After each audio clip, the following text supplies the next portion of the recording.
Zgjedhjet lokale të 12 qershorit kanë sjellë rebelim brenda partive politike, konkretisht brenda dy partive më të mëdha opozitare, Partisë Demokratike të Kosovës dhe Lidhjes Demokratike të Kosovës.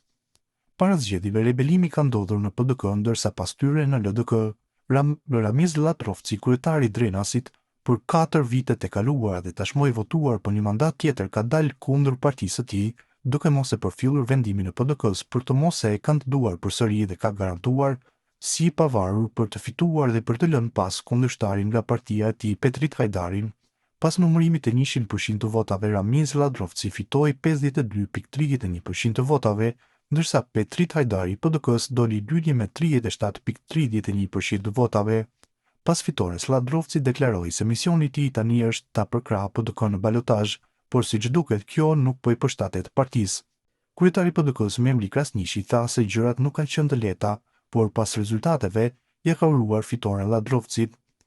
Ka qenë një garë as pak e lehtë për ne, sepse ka pasur të bëjmë një komunë që PDK-n e ka nderuar me votë pa kushte. Sfidimi në nivel të degës nuk ka qenë i mirëseardhur për mua. Nuk kam dashur të jem arbitër për të pamundsuar garën brenda partisë. Rezultati është i qartë, Ramiz Latrovci ka fituar. Ja kam dhënë urimin prej selisë së PDK-s dhe shpresoj që e vazhdon punën në të mirën e qytetarëve të Drenasit, por a ka vend për Ramiz Latrovci në PDK? Krasniqi ishte i shkurtër në përgjigjen e tij. Zoti Latrovci nuk është përjashtuar, ka dalë vetë. Ramiz Latrovci nuk është i vetmi që pozita e tij në parti është vënë pikë pyetje. Një fat pothuajse të njëjtë ka edhe Xhafer Tahiri i LDK-s. Tahiri, i cili nënshkroi një koalicion me lëvizjen vetëvendosje në ushtri, ka nervozuar partinë e tij, e cila e konsideroi këtë veprim në kundërshtim me qendrimin zyrtar të LDK-s, që synon asnjë koalicion me vetëvendosjen as në nivel lokal e as në atë qendror. Në anën tjetër, debati vazhdon pasi Tahiri ka kundër reaguar, duke thënë se për koalicionin ka qenë i njoftuar edhe kryetari i LDK-s Lumir Abdigjiku. Unë nuk kam tradhtuar dhe nuk kam vepruar kokë më vete, ka thënë ai. Ja kam sqaruar Abdigjikut pse është stabil kjo marrëveshje dhe se nuk kam asnjë marrëveshje me PDK-n e as interesim për një të tillë. Tahiri ka vazhduar më tej duke akuzuar Abdigjikun se kinse ai vetë kishte kërkuar të arrinte një bashkëpunim me lëvizjen vetëvendosje për komunën e Suarekës.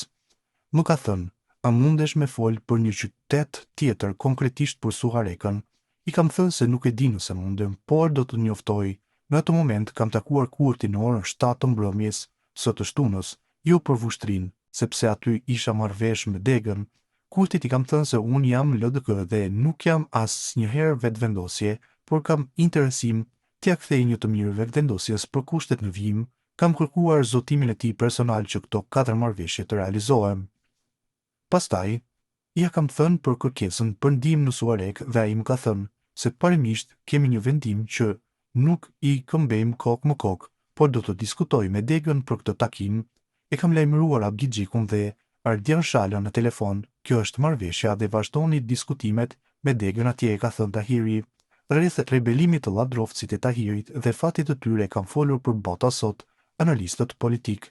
Ku buron guximi i liderëve lokal.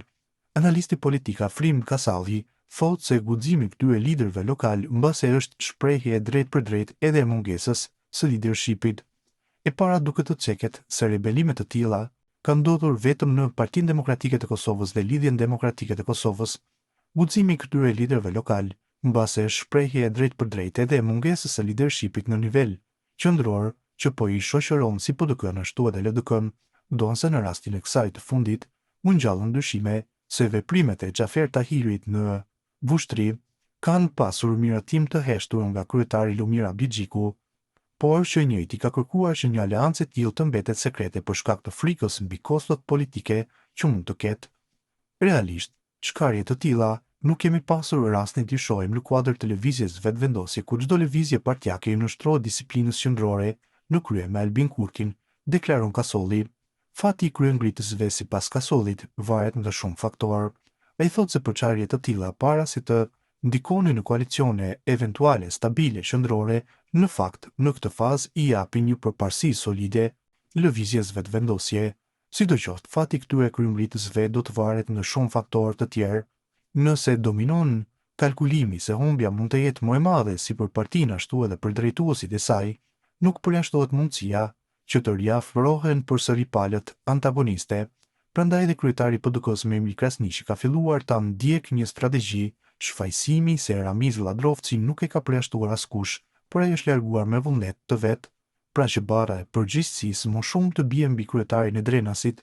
Megjithatë, përçarje të tilla para se të ndikonin në koalicione eventuale stabile qendrore, në fakt në këtë fazë i japin një përparësi solide lëvizjes vetëvendosje, sepse oponentët e saj në vend si ti kanalizojnë energjitë e tyre politike për të ballafaquar me Albin Kurtin, ato i rikthejnë tensionet brenda tyre, çka e fragmentanizon forcën e tyre reale politike. Kjo është arsyeja që kryetari i LDK-s po mundohet ta marginalizojë efektin publik të vushtrisë, por se do të ketë sukses, mbetet e paqartë, shprehet analisti. Autonomi për lideret lokal, por jo kundër interesit partjak.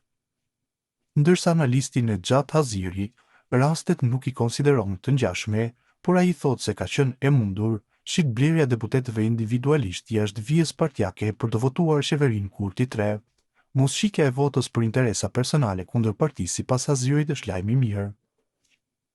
Nëse ju referohemi rastit të Ramiz Ladrovcit dhe PDK-s me atë të Xhafer Tahirit dhe LDK-s, shohim se nuk janë të ngjashëm. Megjithatë, përtej kësaj do të duhet të marrim shembull seancën e fundit të kuvendit në cilën u provua për të votuar qeveria Kurti 3 pa marrëveshje politike, duke u bazuar apo varë shpresa tek shitja e blerja e deputetëve individual që mund të dalin jashtë vijës partjake, dhe kjo nuk ndodhi, dhe është lajm i mirë se skena politike në Kosovë ka filluar të maturohet dhe blerja e shitja e deputetëve individual për interesa personale të tyre, duke dalë kundër qendrimit partjak, kundër votës atyre që kanë votuar ta shënoj takon të kaluarës, deklaroi Haziri. Ai shton se demokracia e brendshme në Kosovë lë për të dëshiruar. Sa i përket rastit të Ramiz Ladrovcit në Drenas, PDK-ja dëmtoi veten për shkak të ndikimit të madh të Samil Ushtakut, i cili, duke goditur Ramiz Ladrovcin, tentoi të shtynte interesat e tij personale e financiare që kishte në Drenas dhe për të promovuar si bajraktar i Drenicës, gjë që nuk ndodhi edhe për shkak të një vetdije të lartë demokratike e qytetarëve që treguan qytetarët e Drenasit, ndërsa në rastin e Xhafer Tahirit në vushtri u pa hapur ndikimi nga jashtë, pra jashtë LDK-s, dhe ky qëllim ishte për ta dëmtuar LDK-n dhe për të krijuar një atmosferë përçarjeje në procesin e balotazhit për zgjedhjet lokale, por edhe në prag të mbjetesës në seancë ku do të votohej qeveria Kurti 3. Në parim, unë mbështes një autonomi që duhet të ketë lider lokal, por jo autonomi duhet të ketë për baza dhe interesat e partisë. Ndryshe, nëse duhet që çdo lider lokal të vendosë krye në veti, atëherë çfarë kuptimi ka një organizim partjak, ideologji, programore e tjerë? Demokracia e brendshme që në partitë tona lë shumë për të dëshiruar nuk kupton proces të brendshëm zgjedhor demokratik, respektim dhe hapësirë për mendim ndryshe, forcimi i debatit të brendshëm, vendime konsensuale, dhe këto nuk i gjejmë tek të gjitha partitë, përfundon analisti.